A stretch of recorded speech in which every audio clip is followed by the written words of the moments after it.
c'est qu'ils confondent les chiens et les loups. Ils font des pièges où ils tomberont un jour. Ils se protègent de tout mal. All right. Oh, hello, everyone. Ukahati sikwani ohada wado ale gali eliga jide do akohiga. Hello, everyone. I greet you all as relatives today, as we say in Cherokee, Nigada gohus di dada ni. We are all related. And we honor our kinship to each other as human beings, as well as to the land, waters, plants, and animals who provide for us and for whom we are obligated to care. Although I'm not indigenous to these lands, as a citizen of the Cherokee Nation and an instructor of Native Studies, I'd like to say a few words to honor the lands on which we assemble today as indigenous homelands. Today is a joyous occasion. But as we know in our communities and nations, joyous occasions are often preceded by struggle. Those struggles, whether they are our own individual ones, those of our families and communities, or the memory of our ancestors' struggles, are what make us who we are. We carry them with us, even as we set out with hope and determination to shape our futures. And so I ask all of us to take a moment to reflect on the violence and sacrifice that preceded the establishment of this university and the state of Colorado, and to honor the traditional territories of the Ute, Cheyenne, and Arapaho nations. But also to acknowledge the resilience and continued vitality of indigenous peoples today as we work to reestablish connections with our homelands, revitalize our knowledge systems and languages, and collectively work to create a world that refuses exploitation, oppression, and injustice in solidarity with all our relations. Wado. And so I'd like to, at this time, call up our fearless and illustrious chair of the Department of Ethnic Studies at CU Boulder, Dr. Arturo Aldama. Please welcome Arturo Aldama.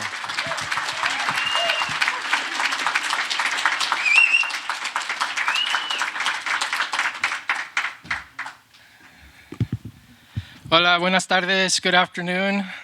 Looking to see if maybe the sunshine's gonna come out. I heard a lot of you got pretty wet yesterday in the big ceremony. So for us in the Department of Ethnic Studies as faculty, this is the day that we look forward to all year long, because we get a chance to meet all of the people that are behind the really amazing rock star students at both the undergraduate and graduate levels. The students in our department really are leaders and are really going to change the world in ways that need to be changed, to be more kind, compassionate, respectful. And we're just excited. And to be honest, the favorite part for us is just to kind of mingle and just say hi to everyone's parents, and loved ones, and extended familias, clan, tribe. Just there's always a village of people that stand behind the successes of the students today. So this is I don't like to talk a lot in public speaking because this is really all about you. So we're going to go ahead and begin, and this is a really historic moment for us. We have some phenomenal cutting-edge doctoral students that have produced some amazing scholarship and have already gotten some amazing jobs. And with no further ado, I'll hand it back to Dr. Clint Carroll so we can do the official hooding ceremony, and then once that's done, we'll go ahead and talk about all the amazing undergraduates that are present here today. Gracias. Thank you.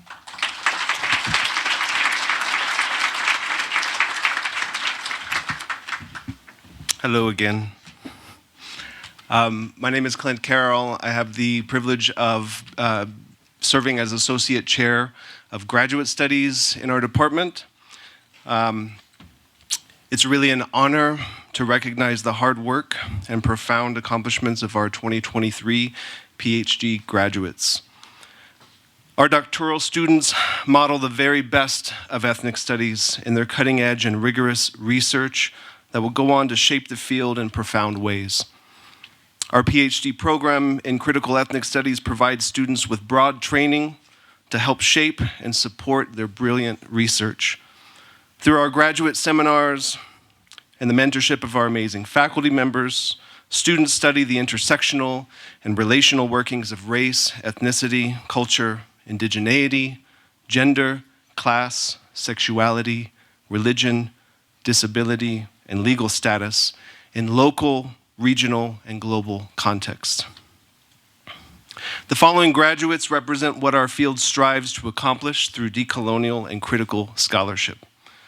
Each of their primary advisors will have the opportunity to say a few words about them, but I'm compelled to say what an honor it has been to work with all of our PhD students graduating today. Lau, Sean, Janine, and Natasha, you've left a profound mark on this department and on me, and I'm ever grateful for your dedication to your important work and to this program. So thank you. Yeah.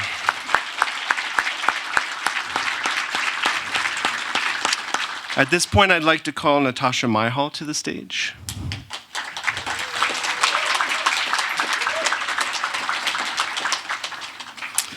I've been honored to serve as her primary advisor for the past 6 years. Natasha Myhall is a citizen of the Sault Ste. Marie Chippewa tribe. Her dissertation is titled Tracking Neme Transformations, Honoring Systems of Renewal Through Indigenous Restoration Science in Manistee, Michigan. In this work, Natasha seeks to understand how Anishinaabe communities are working to incorporate traditional knowledge into tribal natural resource programs, and how this work enables more nuanced protection of culturally significant plant and animal species. Broadly, Natasha's work draws on theories of relationality that animate and inform the field of Indigenous environmental studies and its focus on governance, care, and land-based ways of knowing and being. More specifically, Natasha seeks to understand how Odawa people navigate environmental politics and climate change in the service of their more than human relative, Neme, or lake sturgeon. Drawing heavily on Indigenous feminist scholarship, her work pushes us to rethink Indigenous land-based revitalization movements through the lens of gendered knowledge and practices, and what they can tell us about the restoration of relationships with non-human kin. Natasha's work at the intersections of anthropology, geography, ethnobiology, and Indigenous studies, all nested within our critical ethnic studies PhD program's emphasis on relationality and intersectionality, has generated a theoretically rich and community-based research project that makes a powerful and significant contribution to these fields. I'm excited to say that Natasha will begin a tenure-track position in the School of Environment and Natural Resources at The Ohio State University in the fall.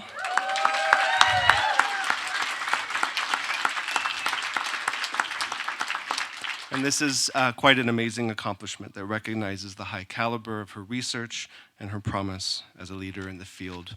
Natasha, it's wonderful to have worked with you all this time.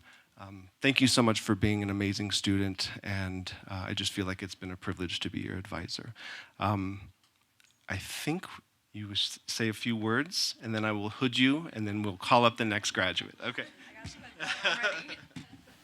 Well, thanks, Clint, and really just so happy to be here, especially with the fellow PhD graduates, Lau, Sean, and Janine. It's just really grateful. Really want to say thank you to my family, my fiance Dylan, who've kind of supported and encouraged me all these years, and really couldn't have done it without them. So really a big thank you to them for helping me get to this finish line, and really thankful for this department for being a really great space for me as an Anishinaabe woman, at an institution that primarily is not for Indigenous or BIPOC people.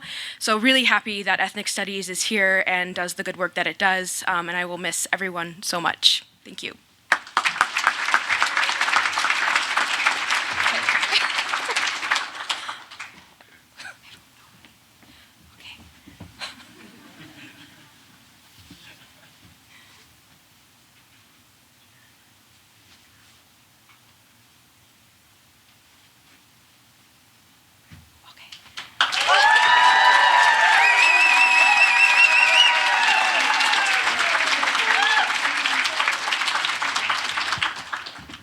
Thank you, everybody. I'd like to call up Dr. Seema Sohi and Dr. Nishant Upadhyay.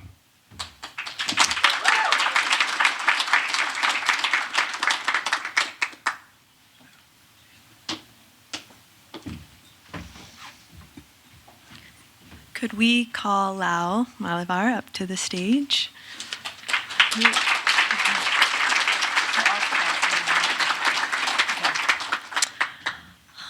Good afternoon, everyone. It is such a joy to be here and to see all of you. I'm just obviously smiling ear to ear. I've been like that since I walked in. I will be like that until I go home. I first met Lau in the winter of 2015 when Lau was working at the Boulder Valley Women's Health Center, a nonprofit organization and clinic dedicated to providing accessible and equitable reproductive and sexual health care, counseling, and information for people of all gender identities. I know. Look, Lau was working at the clinic at the time as the bilingual outreach coordinator, and their work in the LGBTQ and Latinx Boulder community was greatly valued and appreciated by the staff. Little did I know that over 8 years later, I would be standing here with the incredible honor of celebrating Lau's achievement of a PhD in critical ethnic studies.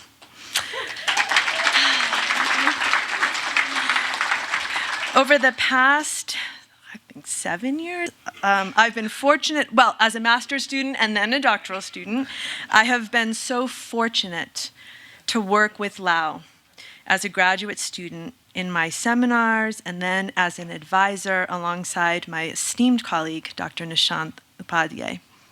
It has been an absolute joy to see Lau become the brilliant scholar and now colleague that they are.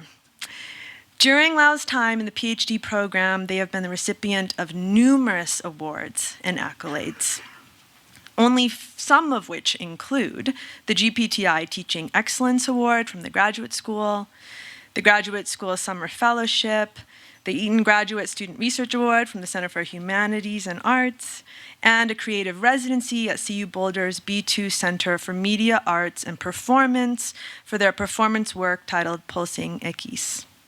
I'm going to hand it over to my colleague, Dr. Upadhyay, to talk about Lau's dissertation, but I just want to say how much I will miss the intellectual camaraderie that I have with Lau over all these years, but I will continue to be involved, hopefully, and now as in the form of colleagues rather than student as advisors. So Lau, I am so proud of you. Hi, everyone. Thanks, Seema. Just before I start talking about Lau's dissertation, also to add a personal note, Lau and I met for the first time in 2018 at a conference in Vancouver before I had started my job here. And then they were in my first class that I taught at CU 4 years ago. And since then, we've been in endless conversations about all the things. And it's been such an honor to be their co-advisor with Seema and to see Lau write this brilliant thesis, dissertation, in which they'll defend soon, and to be part of this journey. And so over this time, Lau has not, the relationship started as a student, a mentor, mentee, but over this time I feel like we've become friends, fellow troublemakers, and also peer intellectuals inside the academy and also outside as we been developing community outside the academy. And in this last 4 years, I've been constantly in awe of their intellect, creativity, passion, and how much care they take in everything they do and for everyone around them. And so I'm just really excited for the next steps in Lau's journey, which I'll just announce in a second. But I'm also looking forward to long-lasting collaborations and community building with them to bring trans joy and liberation for everyone. So really, really, really proud of Lau. And so Lau's dissertation is titled Reco-Vecos, Race, Time, and Performance of Trans Embodiment. The dissertation investigates 21st century trans and queer cultural productions in the Americas. It explores how minoritized trans and queer scholar artists use visual, digital, literary, and embodied art to negotiate their relationship with the present reality they find themselves in, and the futures they desire to build through their own embodied experience. This project intervenes in and is in dialogue with trans studies, critical ethnic studies, and performance studies through its multi-medium, multi-method approach that specifically intervenes in studies on trans temporality and trans embodiment by applying the theoretical framework of Rakowekos to various cultural productions by and for trans life. In the dissertation, Lau argues that to pay attention to the crucial junctions of cis heteropatriarchy, time, and technologies of racialized gender and sexuality is to center alternate embodied experience for and not against trans life. And they'll be defending soon in 2 weeks, and I'm really excited and proud to say that they'll be starting as an assistant professor in fall of race, ethnic, gender, and sexuality studies at St. Olaf College in Minnesota. So here to celebrating Lau with all of us. Do you want to say first, or should we? Okay. Should we try this? Okay. Should we try it together? No, I think. How many countries does it need?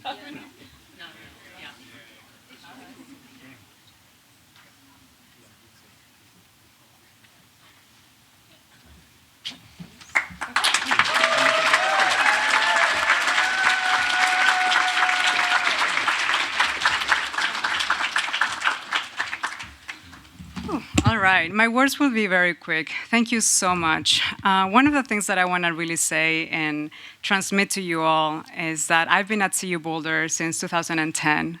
I did my bachelor's here, my master's, and now my PhD.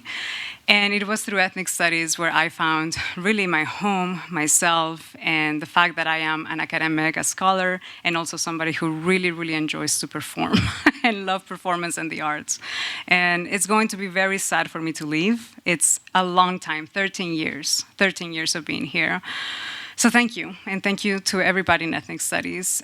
If you're new here, thank you, and I've known Arturo for a very long time, and thank you for believing in me as well to be here. And lastly, thanking my family, my friends, my partner, everybody who's here, my mom who surprised me. I didn't know she was gonna make it. So it's very special. Thank you, everybody. Thank you.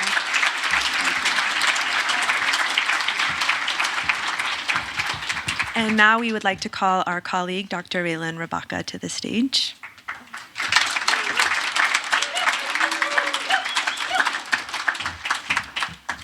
Good afternoon. Can I have Janine McGee to come up?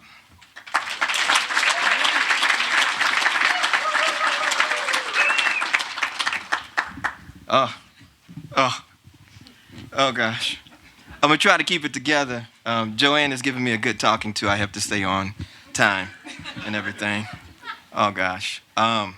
This means so much. I'm gonna do the formal stuff first. All right, so Janine, the title of her dissertation, The Profitability of Our Survival Tactics, the Commodification of African American Women's Online Communities, and the abstract here, Janine's dissertation explores how African American women's online communities intersect with 21st century modes of capitalism. Its primary purpose is to further fill the disciplinary gap between digital data and social media studies and Black feminist studies.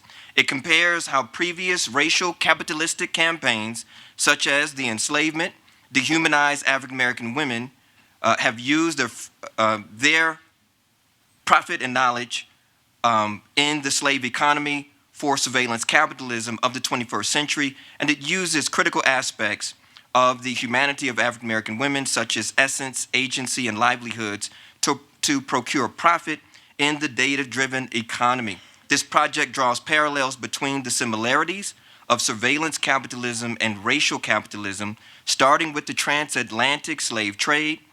It argues that through nuances of the digital world, such as algorithms and social media influencers, the exploitation of African American women in the 21st century is hidden underneath the allure of fame, entertainment, and financial gain. Janine will be starting a tenure track job as an assistant professor of digital black feminism in the Department of Women, Gender, and Sexuality Studies at Stony Brook University.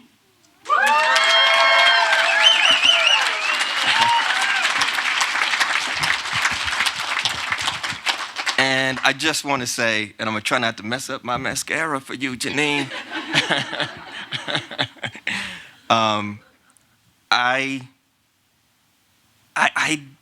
I had never heard of digital feminism until I met Janine. Janine schooled me. I think that the whole situation has been a bit inverted.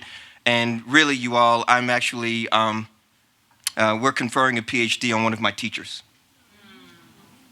Janine has schooled me a great deal over the last several years, starting in the seminars and certainly throughout the dissertating process. It has been a great honor and a great pleasure to work with you. In all sincerity, I do consider you one of my teachers, soon to be Dr. McGee, and I intellectually adore you a great deal. You will be incredibly missed. Janine McGee, you all. You can do it after. You want to do it after? Thank you, Dr. Rabaka. Wow, the journey here was not easy getting to see you, and I just want to say thank you to CU Boulder for taking a chance on me. And I want to first start by thanking my friends and family. My family couldn't make it because I was not planning on graduating right now. But then I got the job, so I am going to be graduating. And so I'm getting married, so my family is spending all their money flying across country in the summer. But my soon-to-be mother-in-law and my fiance, Chris, are here in support of me today. Thank you so much to my fiance, Chris, for all of your support through the years, through all of my mental breakdowns, all of the tears, the happiness, and thank you, Kat, for just the unconditional support and love. There's so many people I want to thank, but completely the Ethnic Studies Department, thank you so much for all of the support.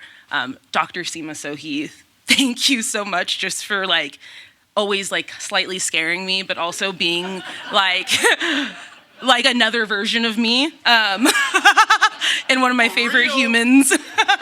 And last but not least, thank you to my amazing advisor, mentor, soon-to-be colleague, and just lifelong friend, Dr. Raylan Rabaka, for just all the support. And yeah, thank you. Take your time. Take your time. Really, Daniel. I am so proud of you. I want to do this right, Janine. Okay, so. Okay, so. You ready? Yeah. Okay, I don't want to mess with your wig. And hold on, I'm going to clasp it back here.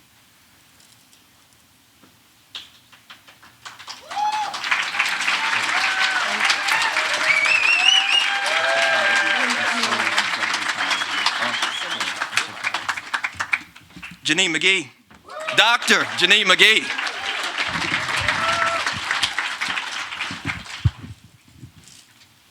I'm moving along, Joanne. I can hear your thoughts. I'm messing with you, baby. I'm messing with you. Here we go. This is a celebration.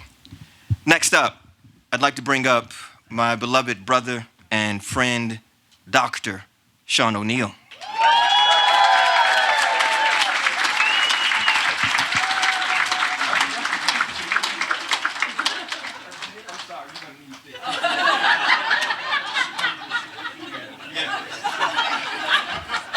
All right. It's okay. Somebody got to do it. Okay, you're going to mess me up, man. All right, come on. We supposed to be. You know what I mean? Here we go. The title of Sean's dissertation, Audio Intersectionality, Self-Identification Within the Processes of Interdisciplinary Explorations in Sound, Music, and Performance. Abstract. I remix it a little bit for you. Drawing. Drawing. Come on, man. One more time. Drawing on critical race studies, gender studies, sexuality studies, and musicology Sean's dissertation explores various forms of music as sites of knowledge production and expressions of race, gender, and sexuality. His work shows how alternative, underground, and experimental BIPOC musicians offer cultural critique, social commentary, and political analysis. His theory of audio intersectionality expands the discourse on intersectionality by innovatively placing it in critical dialogue with musicology, music history, music theory, and music criticisms. I could go on and on and on, but we don't have enough time for that. Brother Sean, Dr. O'Neill, it has been a real joy and a real pleasure to work with you. And we're going to keep on doing this. Dr. O'Neill has accepted an assistant professor teaching position in the Department of Ethnic Studies.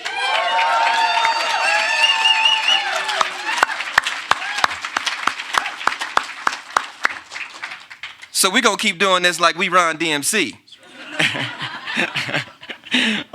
What's them boy, the Migo? Well, I bet not, because one of them got shot. Okay. Oh! You know what I mean? But, hey, man, I have learned so much from you. We have had so many listening sessions. I mean, I think that's the unique thing about building this kind of bond is so not only were there a lot of dialogues about the dissertation, but actually listening to lots of music. There's so many suggestions of films and documentaries that Sean has given to me and probably all of us over the years. And we are so delighted that he will be continuing to work here with us and continuing to make contributions to the ethnic studies community. Without further ado, Dr. Sean O'Neill.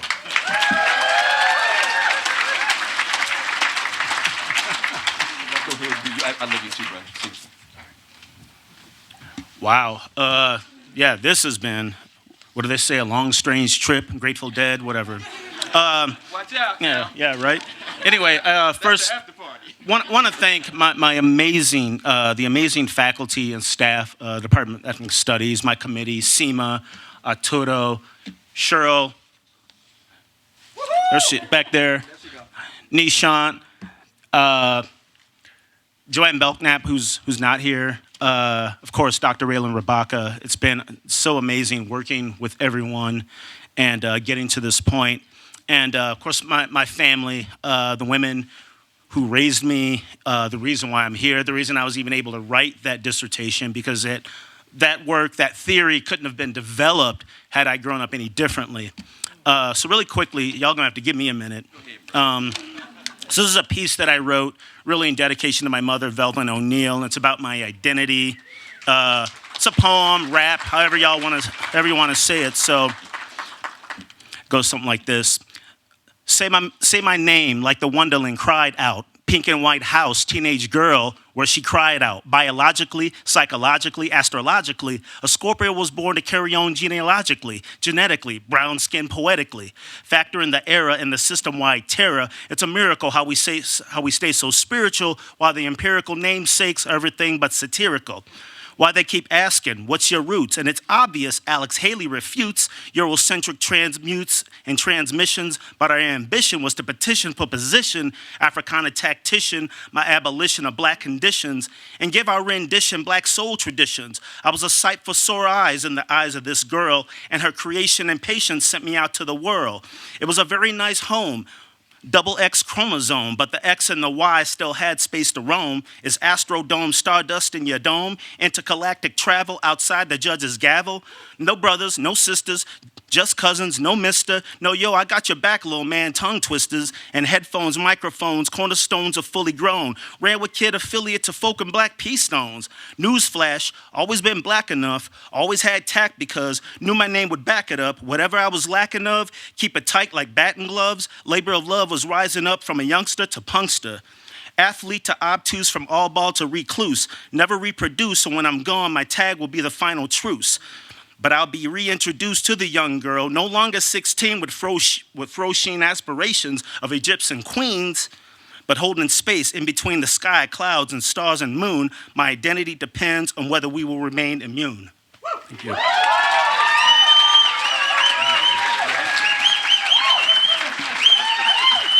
Oh,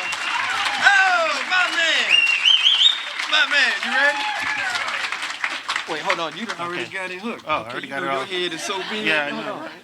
Okay, I'm gonna hook it back for you, brother. Wait, we're gonna do it right. Okay? Got you sharp. You ready? Yeah. Okay, go get her, man. Go get her. Thank you. Thank you. Appreciate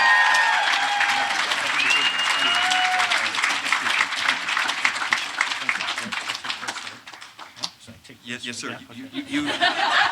You have paid for it. That is your receipt. They try to trick BIPOC people in Boulder and they call them degrees. It ain't nothing but a receipt, y'all. I'm still paying mine. I know what I'm talking. Woo, I better wait. Next up, we've got our illustrious department chair, mi hermano, mi amigo, Dr. Arturo Aldama.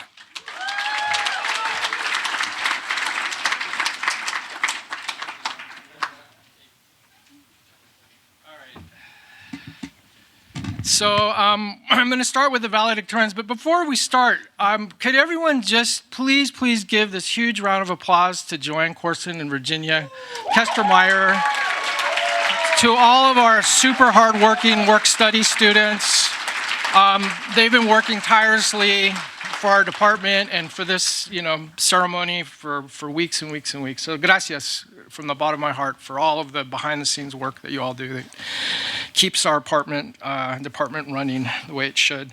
So we do things a little different here in the Department of Ethnic Studies in terms of valedictorians. We don't just look at GPAs. We look at kind of a more holistic understanding of what leadership means in the 21st century.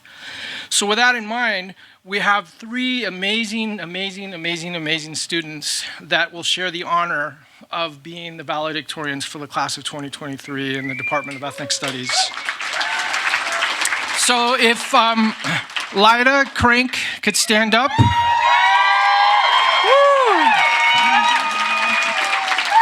Could Maimuna Mohammed Jailani stand up? I hope I got the, yes? All right. And could Yamaleth Salinas del Val stand up? Wow. So these amazing mujeres, these amazing women, not only are just rock star academics, near perfect or perfect GPAs, but have done phenomenal leadership outside of the classroom. Lila Crank, president of Oyate, has really gotten to Oyate to really build the kind of community for indigenous students, faculty, and staff in this PWI space. Honor student, just everything. A beautiful creative writer. You'll hear some of the poetry shortly. Mayuma Jelani worked really tirelessly to make sure the first ever study abroad trip through ethnic studies to Ghana was a success. And if it wasn't for students like Mayuma, the program might have not made because it's kind of enrollment driven. So Dr. Atwidi, if he was here, he would be giving thanks from the kindness, from the bottom of his heart. And then Yamaleth has done something that, the state of Colorado should do, but was blocked by our lovely elected Republicans, and that is bring ethnic studies into the high school. Bring ethnic studies into the high school. Listening to the students in Lafayette and Centaurus, the need to have a space to talk about our familias, our communities, our histories, to see ourselves in the curriculum, to provide a more inclusive type of pedagogy, an empowering pedagogy rather than a punishing pedagogy. And you did it. The whole state of Colorado should do it, and you did it yourself. So muchas gracias. And Lila and Yamaleth, if you could kind of come up here as well. Thank you. Great.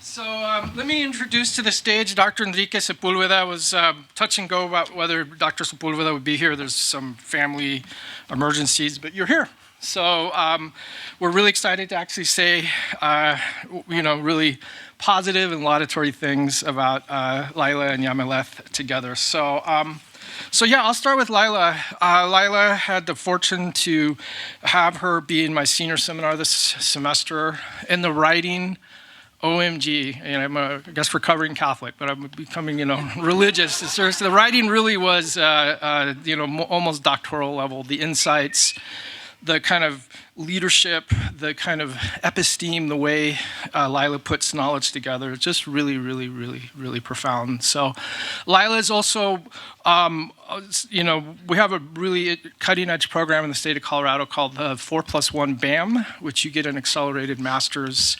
So 4+1 years, you actually graduate with a master's. And so Lila is one of our BAM students, so getting ethnic studies undergrad and a master's in educational foundations and policy.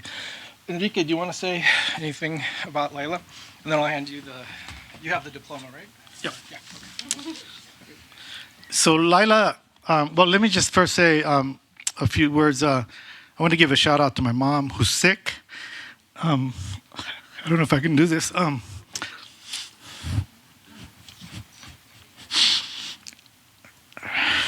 didn't know I was going to be here. And I flew out last night because I said, I got to be here with these amazing people, my colleagues and families. My mom, we're border people. We're from the Texas-Mexican region. And many moons ago, my mom crossed the border so that I can be born on the Texas side. So I've been with her for over a week, and I said, I got to come back. So I flew in late last night. So I'm a little shaky, so please forgive me. Lila came into my class with her big, beautiful eyes and taking everything I was saying and taking in all the readings. But when I started reading her work, she quoted poets like Lucy Tapahanso, Navajo poet, historians like Roxanne Dunbar Ortiz, Henry Louis Gates Jr., journalists like Ta-Nehisi Coates, memoirists like Deborah Miranda. She even quoted Sukarno, Indonesian president who gave a speech at the Bandung Conference in 1955. That's how it's amazing, Lila, bringing all these powerful voices and thinkers from our past. I want to share a poem that she wrote 2 years ago, maybe, in my class. But I know my first resistance beyond this education here will be reclaiming. A resolve within me, angry, grieving, rebellion lit. A flame, I am ready to go home. To the dark red sand of my grandmother's arms, I'm ready to return to Shikea, my land. My spirit leads the way. My language runs beside her, our long dark hair trailing behind. Returning. That's Lila. Craig.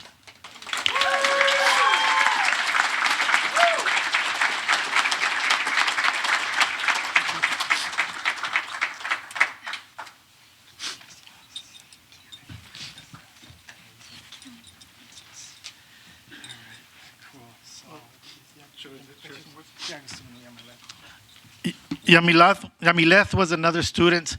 Y no sé si la familia habla español. Quiero darle las bienvenidas a la familia de Yamileth, a las familias que hablan español aquí. Bienvenidos y gracias por mandarnos a esos hijos e hijas, estudiantes, personas increíbles. Yamileth came into my class, and one of the things that Dr. Aldama already mentioned, she took the ideas that we read about, the ideas that we debated, the ideas that we lectured on, and she put them into practice that year, that next year, the next 2-3 years in COVID times. She engaged high school students. She took her own experience as a Chicana, Latina, Mexicana person in the state of Colorado. She took her embodied experience with academic knowledge and engaged the youth at this high school to create this, as Dr. Aldama said, this ethnic studies program. She's a doer, she's a maker and creator, and I want to congratulate Yamileth for being such an amazing. Y darle gracias a la familia por mandarnos a esta gran persona. Gracias.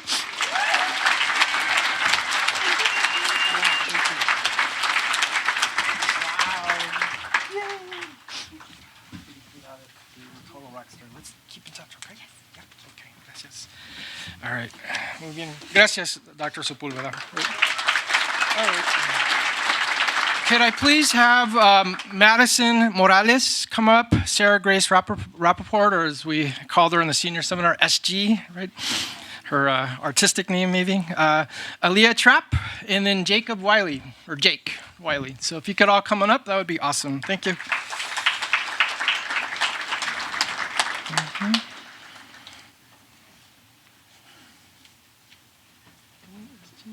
Where's Mr. There he is. Awesome. Wonderful. Wow. Yeah, so I taught the senior seminar remotely this semester. So a lot of these students I've actually seen in person for the first time. So it's kind of fun. So, okay, so let me go ahead and start with Madison. Madison, there you are. Wow, you're kind of tall, huh? Jeez, I didn't even know. Wow, okay. Well, I'm kind of chaparrito, I guess, kind of short, but anyway. Madison is a brilliant, brilliant public speaker, a gifted writer, and just, as we say in Mexico, just agarra la onda. She just cuts to the chase right away with anything we talk about, just gets to the core of the matter, and just a brilliant, brilliant analytic mind, and very, very committed to kind of social justice, and we are expecting phenomenal, world-changing things for you. No pressure, but you know, you have the grit and guidance. I don't know where your familia is at. Is your familia? Yeah, your daughter's a rock star. So, gracias, thank you. Right, gracias, thank you. Right. All right. Where's Sarah? There you are. Cool. So Sarah Grace, or SG Rappaport, is I think maybe it's a first. Your biochemistry and ethnic studies, right? And chem. Yeah. So like has a brilliant, analytic, STEM brain, and then brings all this kind of more nuanced, ways of looking at the world in our classes, and just a deep, deep thinker, and has a kind of an outrage, especially towards as we call it in ethnic studies, the kind of criminal injustice system, how much it's driven by kind of anti-Black racism and anti-BIPOC racism and so on and so forth. So we're excited to see what's next as you kind of move into your life outside of CU Boulder, SG. Y muchas gracias for being such an original and deep thinker.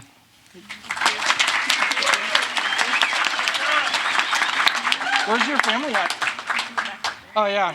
Yeah, your daughter is super, super, super, as we say in Mexico, trucha, super smart. So anyway, all right. Who else? Aaliyah, there you are. Cool. Yay. So Aaliyah, brilliant, brilliant writer, deep, compassionate thinker, and is actually going to go into the kind of food and wine industry, but is going to bring kind of an ethnic studies DEI vision to make it a transformative space rather than this hyper kind of elitist space. And it actually educated me. I didn't even think you could bring kind of DEI to wine tasting, but you can. And I think Aaliyah is the person that's going to do it. So. Yeah, food justice is highly needed in the 21st century. So where's your family at? Right. Yeah, super, super brilliant daughter and human being. So gracias. Thank you. Hey, Mr. Wiley. Yeah, I had a feeling you were a tall dude, but now seeing you, man, it's like what, 6 foot something? Yeah, 6'6". 6'6"? Okay. Dang, all right. So Jake, phenomenal in my senior seminar. A very, very excellent and gifted writer, a creative poet, even though he might not think that of himself. But yeah, the essays, the comments, just really, really gifted writer. And we're excited to kind of support you in your next steps in life. I think you're going to go to grad school you're thinking about, right? Oh, yeah, UCLA. Yeah, UCLA. Wow. Woo! So yeah, get your autographs now from Jake before he becomes even more rich and famous. So anyway, thank you. Where's Jake's family? Oh, all right, yeah, phenomenal. Great. Gracias, thank you. All right, wonderful. Next up, we have Dr. Nishant Upadhyay, who's going to be talking about all of our amazing students. So, Dr. Upadhyay, gracias, thank you.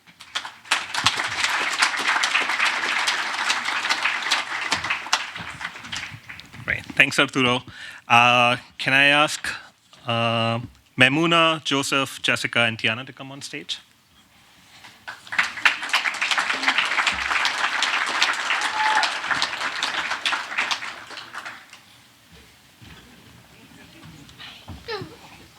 Hi.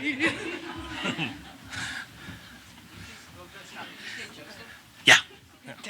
Yeah. Cool. Sorry, Joe.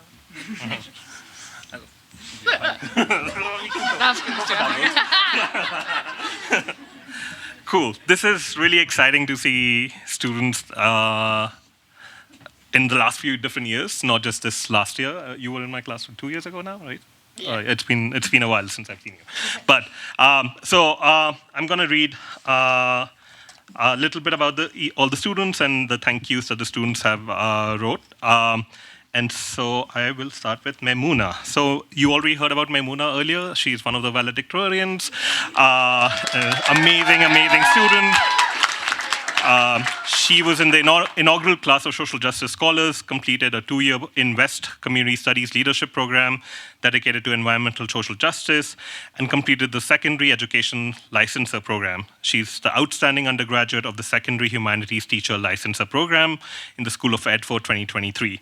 And the list was really long, so I had to cut it down.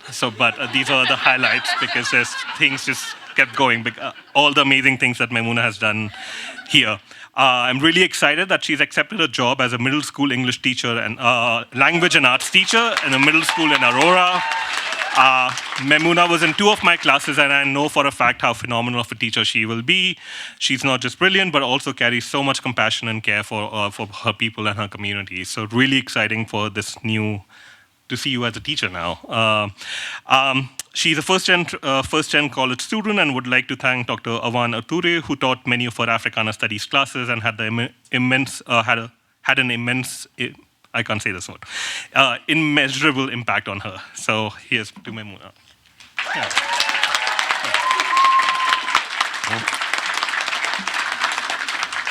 Yeah. Next, we have Joseph McComb. Joe is finishing his undergrad degree with distinction while double majoring in ethnic studies and political science. He's begun his BAM degree, which is a bachelor's and master's degree in education foundations, policy and practice here at CU Boulder, and he's figuring out what he wants to do after the master's. Joe has been in 2 of my classes, one in undergrad class 2 years ago, and then this semester in a grad seminar. And as a student who's just finishing undergrad in the grad seminar, he was a peer to most of the senior PhD students I had in my classes. He's just a phenomenal thinker, and I got to geek out with him and learn and share our rage against the US empire with this whole semester over multiple conversations. So I'm going to miss having those conversations. And so Joe wants to thank his parents, grandmother, for supporting him and believing in him throughout his life.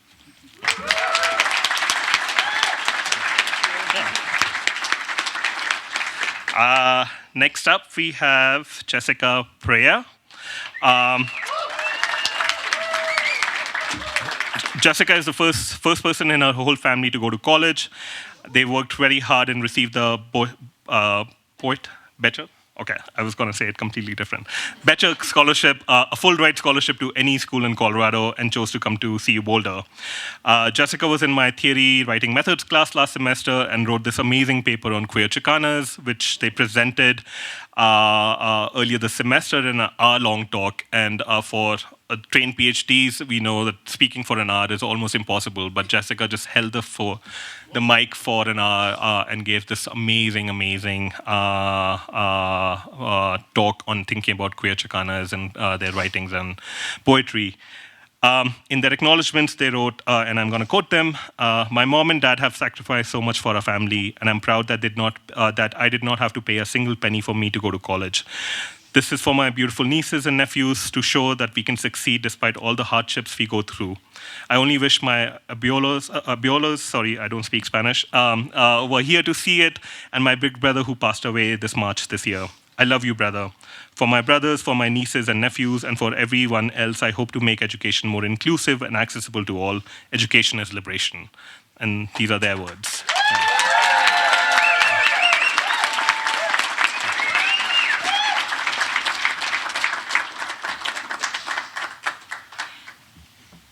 And then finally, we have Tiana Marie Sandoval. Tiana is a first-generation student.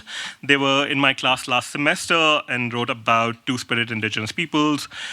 They spoke at the Boulder Trans Day of Remembrance last year, and in our conversations thinking about Two-Spirit peoples and trans people and gender-expansive people, and creating a community for them has been so important and so powerful for me to have students like Tiana in the classroom and to have these conversations, right? And they're not just brilliant and creative, but as you can see, their eye makeup is always on point. every single day, doesn't matter what happens, they always come with these amazing, brilliant, vibrant colors along with their creativity. And so just really excited that you're also graduating in this amazing cohort. And Tiana would like to thank Enrique Sepulveda for all the support over the years. Yeah.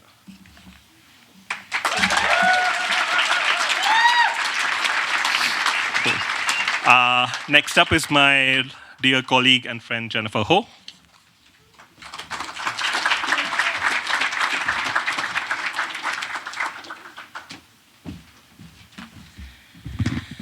So can I call up to the stage Emma Carter, Dane Desai, and Iswari Dugarala?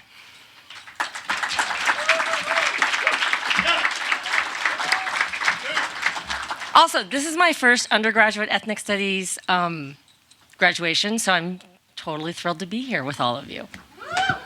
And I will say there are a couple of people in the audience who are also in Asian American women's writing, and it is very exciting to me that the three graduates that I'm going to introduce to you actually were all in my Asian American women's writing class, which is a very favorite class that I get to teach. Okay, so I'm going to begin in alpha order with Emma. Emma is a double major in psychology and ethnic studies. So during her time at CU, Emma worked at a child advocacy center, engaging with and supporting children impacted by abuse and neglect. She wants me to share that she is grateful to her friends, family, and faculty who supported her through her time at CU Boulder. She really wants me to emphasize that, so she's really, really grateful. Okay. For her post-graduation plans, Emma is going to spend next year in Tanzania and Kenya working with women's advocacy groups, and then afterwards she plans to attend graduate school, which is completely in keeping with what I know about Emma. But what I want to share with you is that in the Asian American women's writing class, students got to choose a creative project, and Emma, I thought you were an art major. So Emma did this incredible painting, like it was photorealistic, and it was so beautiful. And then I asked her if she would do a painting of my dog Chaucer that I then gave to my husband for Christmas. And so I hope you keep doing art, Emma. Okay. Yeah. I mean, really, she's brilliant. Okay. Next, we have Dane Desai. Dane is a double major in e-bio and ethnic studies. And during his time at CU Boulder, he was a youth media researcher at 88.5 KGNU Boulder and part of the Public Achievement Program. I was privileged to be Dane's senior honors thesis advisor, where he has a podcast. And so really, I'm going to try and say this slowly because you should all look this up on Spotify, The Asian American Arena. Okay, The Asian American Arena on Spotify. That was his honors thesis. And he wants to share his gratitude for his friends, family, thesis committee, and public achievement community. Post-graduation, Dane will be doing youth empowerment work grounded in critical pedagogy and plans to go to graduate school. Yes, okay. And I have to tell you, and his grandmother is here, so Dane for his, I feel like I'm only talking about this one class, but seriously, Dane for his interview with an Asian American woman interviewed his grandmother. And it was such a moving, like I think I teared up when I read it. It was such a moving interview that I actually told him that if he wasn't already doing an honors thesis in e-bio, because he was supposed to do an honors thesis in e-bio, that he should do one in ethnic studies. And then after he got that feedback, he actually contacted me and said, can I switch? So, which I'm really happy that he did, so.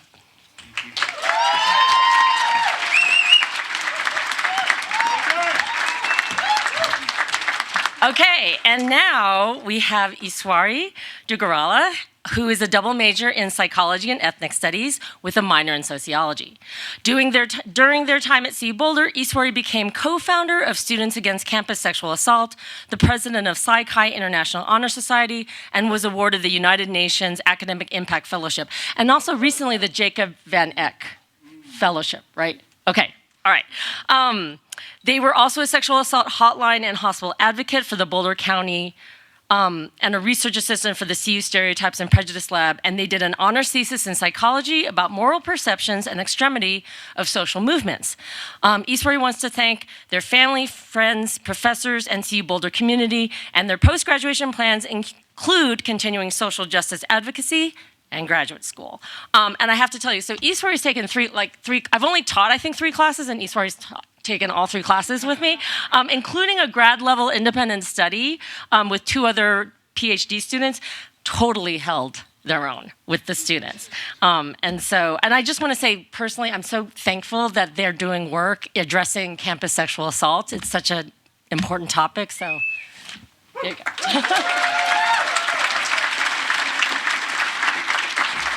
And now I'd like to call my colleague, Dr. Ordaz, up here.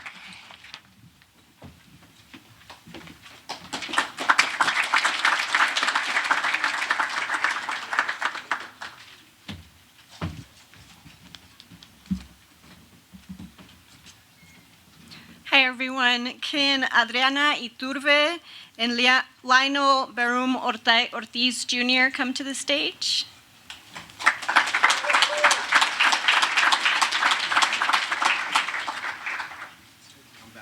I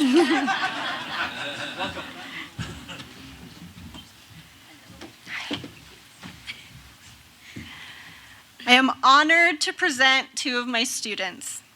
I had the privilege of learning with and from them during a study abroad trip to Mexico City, where we focused on Chicanx feminisms and knowledge. And more recently, they both took my course on BIPOC horror, which I taught for the first time, and I appreciated them sort of bearing with me. For the final project, Adriana created a podcast about women of color in horror, which included a discussion on the criminalization of witchcraft and brujeria. Lionel developed a presentation on Latinx horror and compared cultural myths, legends, and folklore to identify specific Latinx community concerns, such as cultural identity, ancestral connections, spirituality, colonization, and the supernatural. He argued that these themes intersect with social issues, emphasizing the complexities of Latinx experiences and voices, which ultimately challenge the dominant narratives found in mainstream horror. Lionel, I called Lionel for a long time, but Lionel wants to thank his parents for encouraging him to keep learning and supporting everything he chooses to do. And next up is a master's in real estate at Leeds. Congratulations, Lionel.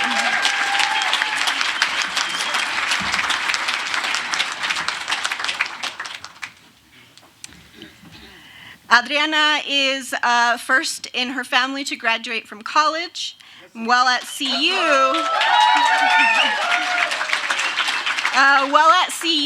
she worked mentoring youth, where she witnessed the development and implementation of ethnic studies curriculum.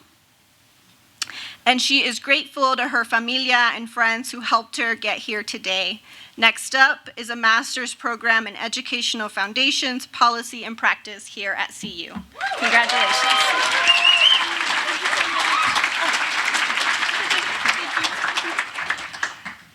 And next up, we'd like to bring Dr. Raylan Rabaka back to the stage.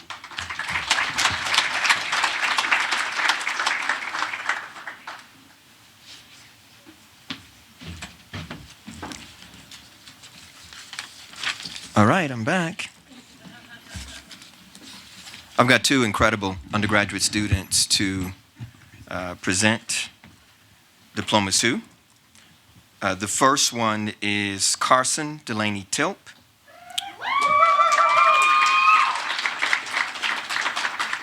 She is an ethnic studies major, and she minored in women and gender studies, and she also minored in political science. Wow. Her plans after graduation include moving to Florida next year so that she can explore other passions outside of academia. Her main focus will be on becoming a chef, getting into various kitchens, and learning hands-on skills. She will hopefully she writes, I will hopefully incorporate and mix my ethnic studies degree, passion for social justice, and food.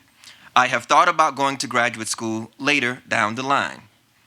And number 3, she would like to thank her parents for being so supportive and proud of her for completing this journey and being her biggest cheerleaders along the way. She also would like to thank her friends for sticking alongside of her during all of the stress. And she would like to thank the Ethnic Studies Department for having the most amazing, her words, down-to-earth professors that made her feel that they valued not only her education, but her as a person as well. Lastly, she would like to thank herself for pushing through her bachelor's degree and graduating after 2 straight years of 18-hour credits. So again, congratulations to Carson.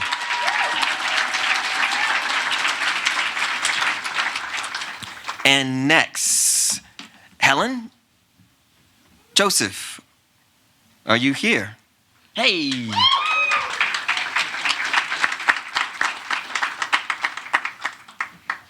How many classes did we have together? Was it 2, 3, yeah, 2, 3? All of them were online. Yes.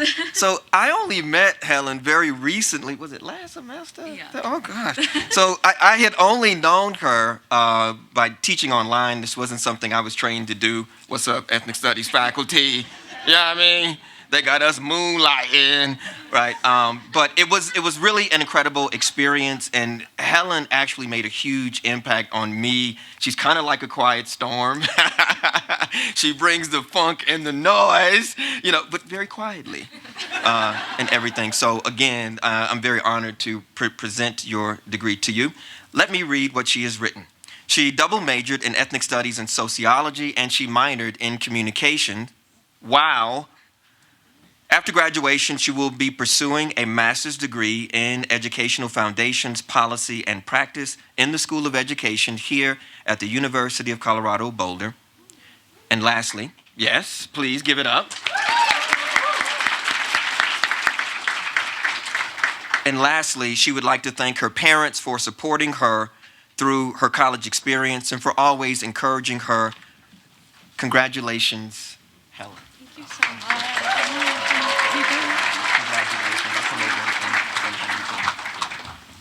Next up, I would like to bring our colleague, Dr. S.N. Nyek.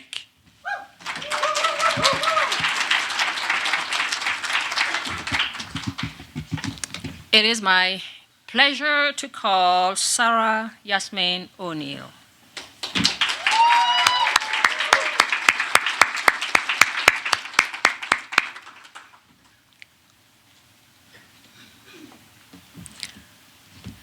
First, let me read what is written, and then I'll say something about Sarah. Sarah was a resident advisor for 3 years, participated in the Esteemed Scholars Program, and was inducted in the Phi Beta Kappa National Honor Society, and double majored in political science and ethnic studies with a minor in global environmental affairs. Sarah interned with the Colorado Public Interest Research Group, the Department of Justice, and the White House. So give it up.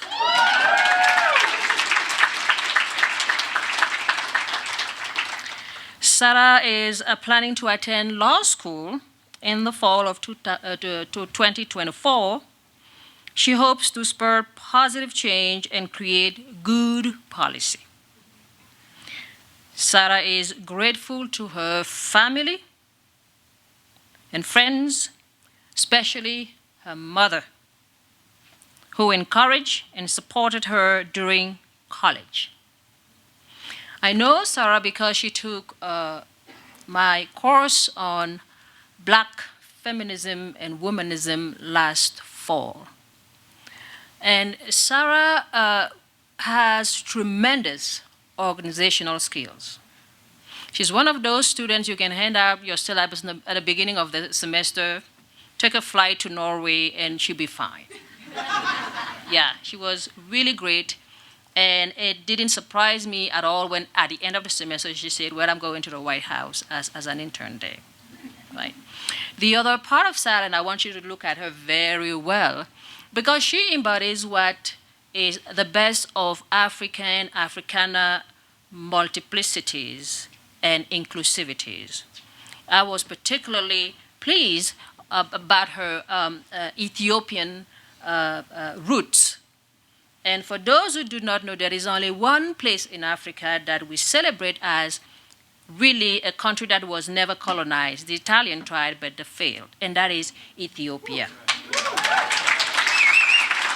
So I have no doubt that she's going to be a presence to reckon with.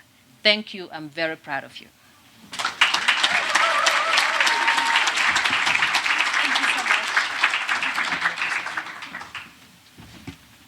And I'm calling my colleague Siva.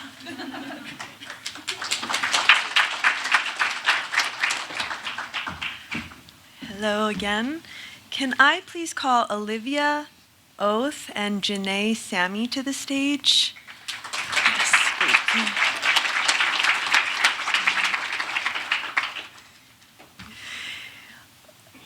Oh, one of the things that I hope doesn't change in the post-COVID times is the gratitude I feel when I get to see people in person. Hi. It's so nice to see you. Olivia was in class with me this semester in an Asian Pacific American communities class. As many of you know, anti-Asian hate in this country has been rampant the last few years, and I was grateful to have Olivia and the other students in that space to be able to think through, process, grieve, right, what is happening in these communities. Olivia would like me to share that she completed a dual degree in 3 years while working 3 part-time jobs. Wow.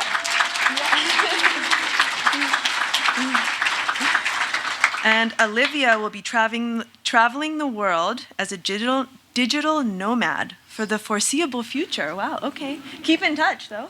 Yeah, okay. Olivia, congratulations.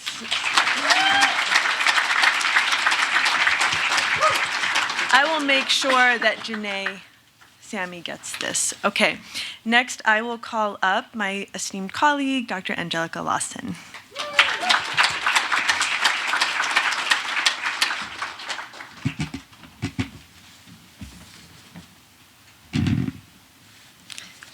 Hello. I'd like to call Blen Abamecha and Gabrielle Harper to the stage, please.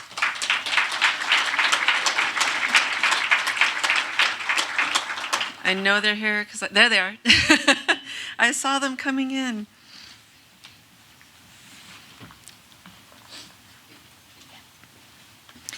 And I'll also begin reading with what they sent in. So Blen was the first person in her family to go to college.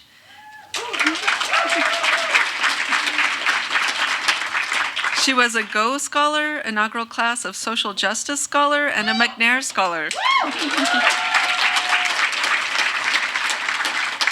She studied abroad in Accra and Cape Coast, Ghana, and interned at Generation Teach as a reading and art teacher. She completed research on America's Black maternal mortality rate and presented at a national undergraduate conference at the University of Wisconsin. And she is going to be a community engagement and recruitment manager at a school in Denver. And she says she is grateful to me, myself, and I for not giving up and overcoming weapons formed against me these past 4 years. I'm also glad you didn't give up. That's wonderful. Gabrielle Harper was captain of the women's club volleyball team and was a journey leader for 3 years. After graduation, she plans to stay in Boulder for 1 more year and work and volunteer with MESA, M-E-S-A. Gabby would like to thank her parents for making her education and college experience possible. And then I'd just like to add that I had both of these amazing women in my senior seminar class last fall. And I'm going to try not to get choked up. I was at an earlier graduation this morning, and I did, so I'm going to try not to do that this time. But this is such a wonderful and fantastic time of year. It's my favorite time of year to have everyone here and celebrating these amazing students. And I had both of these women in my senior seminar class last fall, which was an incredible class. I have a lot of my students that were in that class are here today. And it was so much fun. And I was so grateful to work with them and learn from them. I decided to design the class in a way that was reading films through an ethnic studies lens, and then the students then taught those films to the class, and it was amazing. And their final projects for the class were both really excellent. And so I just wanted to recognize that. I know that they will both go on to do great things, and congratulations, Glenn and Gabby.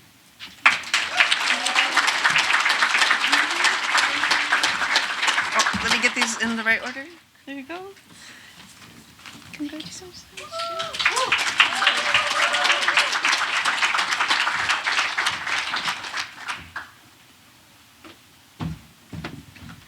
Okay, so those were all the majors, and now I have the honor to recognize the minors. So if Eleanor, Kristen, Dante, Austin, and Zach can come to the stage.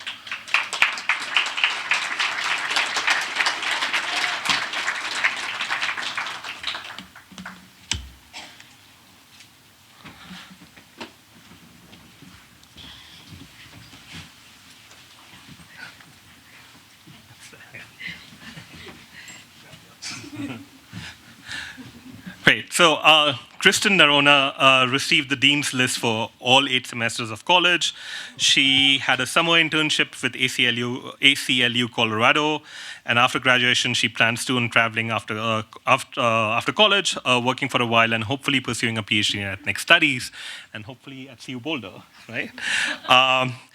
This past year, she worked in the Ethnic Studies department and was a phenomenal student worker. She's also been in 2 of my classes, and she's not only brilliant and hardworking, but also makes the best graphics, sketches, and posters, and a lot of her artwork is in my office. So even when Kristen is not here or taking a break from CU, and when you come back for PhD, your artwork will always be on my wall. So really excited to recognize you and see when you come back.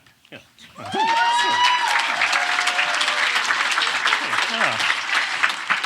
And we have Austin Swinton. Austin will graduate with a bachelor's in speech, language, and hearing sciences, and a minor in ethnic studies in the Department of Speech, Language, and Hearing Science.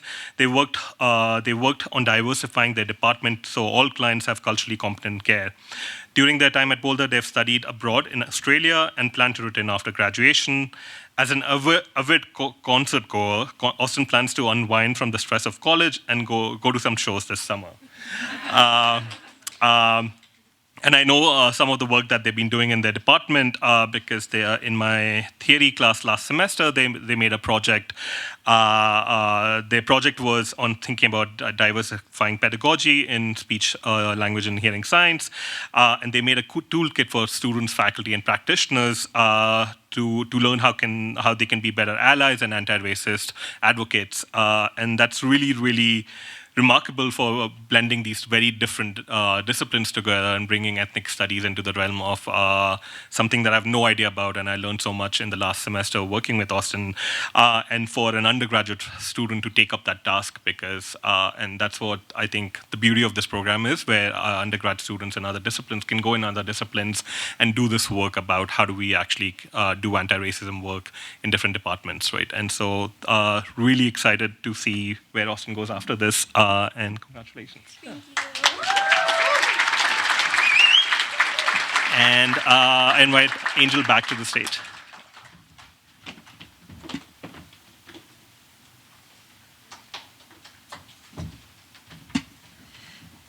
Hello again. At this point in the event, I would like to announce the winners of the scholarships that we offer in the department. And the way that we do this is when I call your name, if you will stand up, Joanne will bring you your scholarship award materials. And I would like to begin with the Ella Cara Delaria Scholarship, which goes to Trinity Ornelas, who cannot be here today, but she is the Deloria Scholarship winner. The Dr. George Riviere...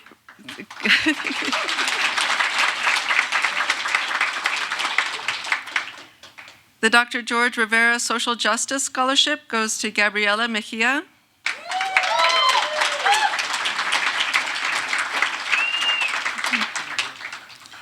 The Carlotta Walls Lanier Civil Rights Scholarship goes to Michaela Valenzuela.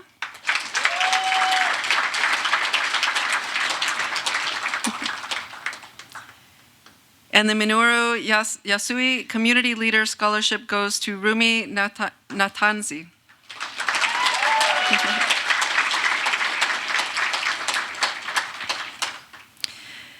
Next, I would like to invite our poet Lila Crank up to the stage.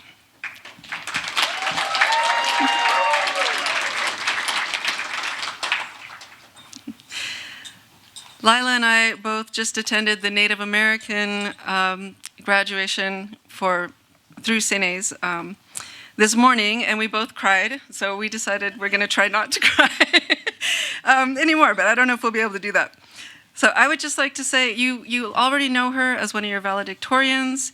You know her as the leader of Oyate, the president of the Native American Student Organization here on campus, revitalizing that very important organization that was sort of on pause during the COVID time, has gotten it back up and running, and they're doing great things, including recently a faculty and student meetup. I also just want to say that as a professor of literature and film, I'm a huge fan of poetry. And so this is actually my favorite part of the entire graduation ceremony. And so it is my pleasure and my privilege to invite Lila to the microphone.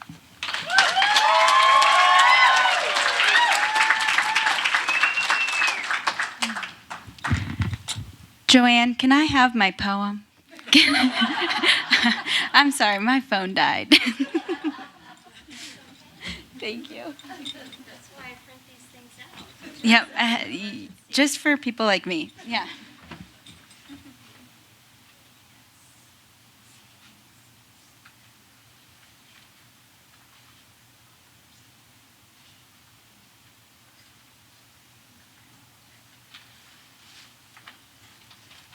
Just a moment.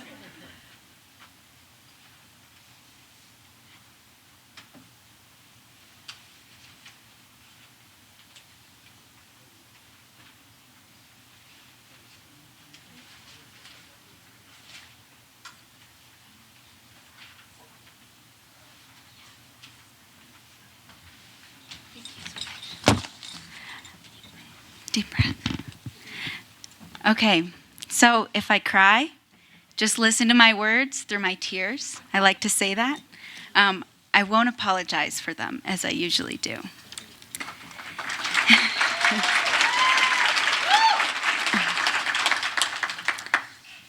If I was a bird. One day, I was driving my little Honda that has a swipe of yellow on the front bumper from the yellow pole at the movie theater. Every day I drive home 7 minutes down Folsom, and I see new colors each time. Tuesday, there was a man on a motorcycle with a flame on his helmet, pants, vest, tattooed in orange on his arms and bike. Friday, there was a worker outside of the orthodontist smoking a cigarette while holding her glittery pink phone case that cast the sun into my tired eyes. Thank you for waking me up, I say silently. Beyond the flames, beyond the glitter, I let my spirit fly across my mind, take me far into an imagination that they call dissociation, a certain sign of PTSD, post-traumatic stress disorder, the doctor told me. Resist the wander, she told me. But I choose to name it pretty tired system of diagnosis because when I let my young spirit fly, I begin the walk into wonder, a daisy patch that could promise a wasp sting, a yellow and white bouquet, or both. I'm saving myself. Is saving myself from a sting worth missing the bouquet? On this particular day in my little blue Honda, I did not resist the wander nor the sting. Looking above at a gentle day sky, I remember that I am called Hummingbird Girl, quick, small, a beak sharp enough to pierce either a colorful blossom or the deserving skin of a foe. I asked myself, if we became birds, could we see something new? Could we see our way above the harsh winters and dry summers that steal away the last drop of life-giving water? The birds, they must know us far better than we see ourselves. For we are but small figures beneath their gliding wings, the chill of a cloud gently gracing their feathers, a reprieve from the harsh sun and harsher world below. Whose duty is it, I ask, to know the birds?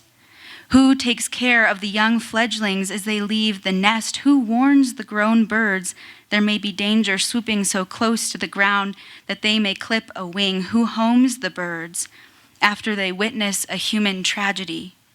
For all the birds, we cannot hold them, cradle their heads and lightly stroke their feathers, and we cannot explain why the woman washed up on the shore in her red dress and moccasins, her dark hair across her shoulders, her breath staggering, or why the young man lies on the ground gazing blankly at flashing lights, blue, red, white, blue. How could we even start to explain why the mother cries, why the father cannot? What is a prison? What is a bullet? What is a grave? What is a tank? What is a bomb? What is a stop and frisk? What is an illegal human? What is a cop city? What is our most shaking pain to a bird? The birds see what we will to be gone, to disappear. The birds see what and who we reject. The pink puppy stuffed animal, ragged with love, one eye hanging on as he sits in the dumpster with food that could feed the children, 3 flaps of the bird's wings away. If we became birds, would we know something new because we are so high above? Would our wings take us to the answers, the hope so many of us lose as our hair grows gray and our skin loose? The car slowed as I arrived home, and I took a breath to land after a moment in flight, after I took the wings of the birds I so wished to be. I sat on the steps of my grandmother's home, recovering from the images I conjured while seeing all that a young bird would see. Good thing I'm not a bird, I thought. At that moment, I hear the buzz of a hummingbird. She is drinking the sugar water from our little red feeder. She whispers the words, "Hi, sister," for she cannot project beyond her thin body before she leaves, just as quickly as she arrived. And I'm left with a tear falling across my cheek, for I have seen all she has seen of our world, as those painful images that I flew above are inescapably mine. And though I may not have the air and the reprieve of a cool cloud running across my featherless skin, I have the voice to tell stories, something my hummingbird sister does not. I stand, I walk inside, sit in the comfort of my bed, pen in my hand, and I begin to fly.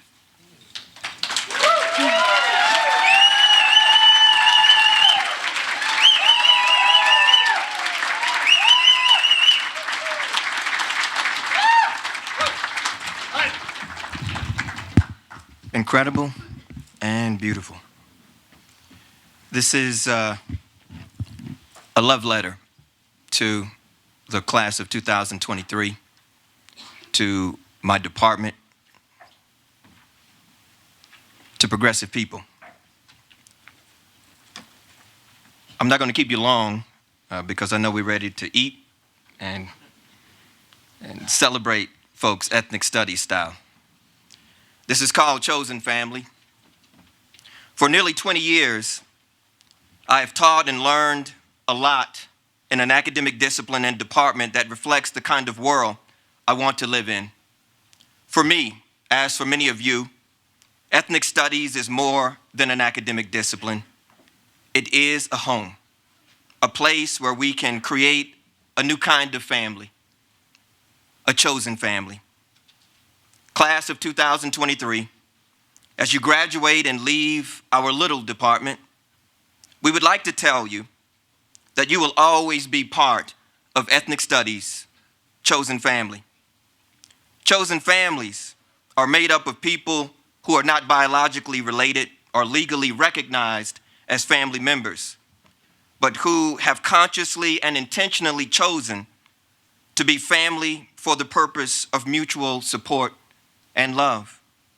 Chosen family members are the people who understand you, lift you up, celebrate you, help you, and love you even though they are not biologically related to you. They love and support you, and you love and support them. No shared DNA is required. Love and understanding are all that are necessary to build and to be a part of a chosen family. Just like biological families, every chosen family is different. The beauty of chosen families is that their structure and members are based entirely on you deciding what kind of family you would like to build. You may not be able to choose your blood relatives, but you can select your chosen family. Your chosen family members based on who you get along with and who makes you feel seen, heard, and supported. For many of us, the Department of Ethnic Studies is our chosen family.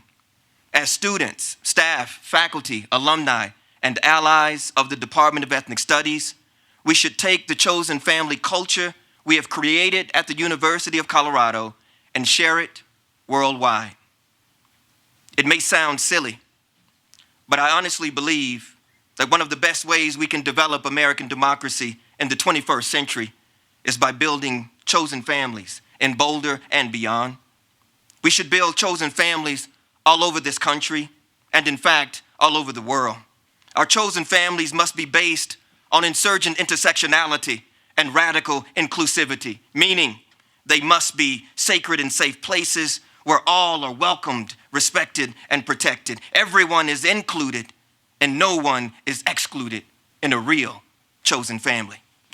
Our chosen family must be committed to acknowledging and honoring the lives, struggles, and leadership of the most marginalized among us, including but not limited to those who are women, queer, trans, gender nonconforming, formerly and currently incarcerated, poor and working class, disabled and differently abled, undocumented, immigrant, and indigenous. Our chosen family should be intentional about amplifying the particular experience of racial, gender, sexual, and state violence against women, queer, trans, gender nonconforming, and intersex folk.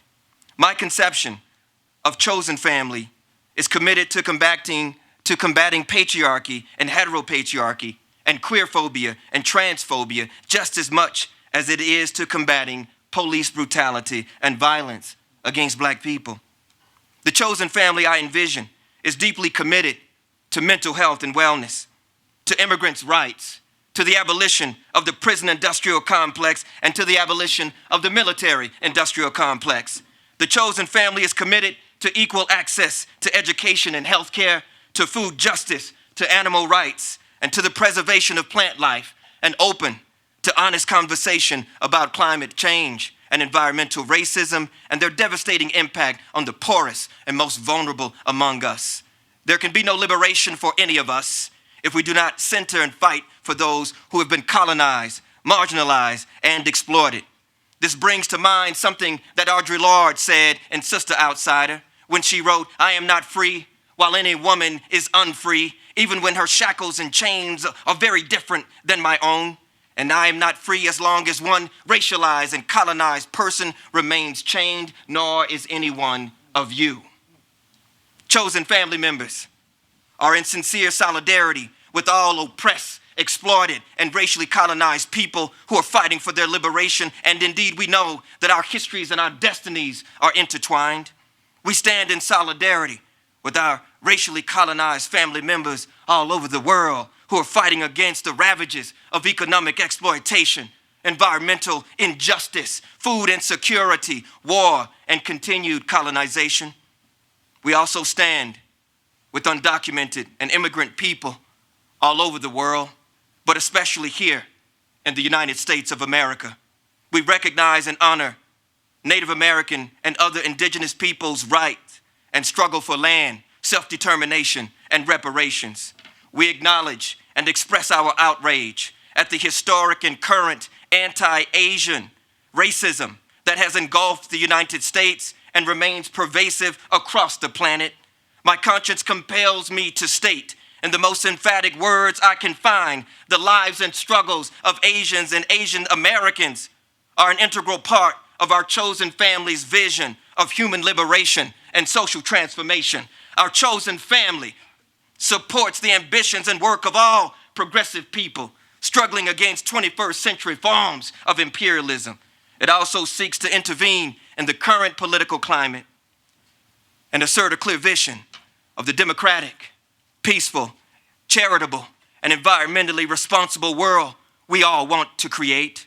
We believe that we have to be bridges for those who claim to be our allies and help them evolve into our advocates. We must reject quick fixes and false solutions and solemnly believe that we can bring into being a complete transformation of contemporary society, which sadly consistently places profit over people, greed over need, and make it impossible for most of us to live decent and dignified lives. Our chosen family knows that another world is possible, a world where Latinx folk, Native Americans, Asian Americans, African Americans, and European Americans finally come together and work together to rescue and reclaim our humanity and bring into being a multiracial, multicultural, multilingual, multi-religious, and interfaith American democracy. Another way and another world is possible, but only if we are willing to work for it. Only if we are willing to be like John Lennon, who said, "You may say I'm a dreamer, but I'm not the only one. I hope someday you'll join us and the world will be as one." Imagine each and every soul under the sound of my voice solemnly committing to making whatever sacrifices are necessary to bring our chosen family into being beyond the lecture halls and walls of the University of Colorado Boulder. Class of 2023, this is your charge. Create a chosen family. And in the process of creating a chosen family, rescue and reclaim your humanity.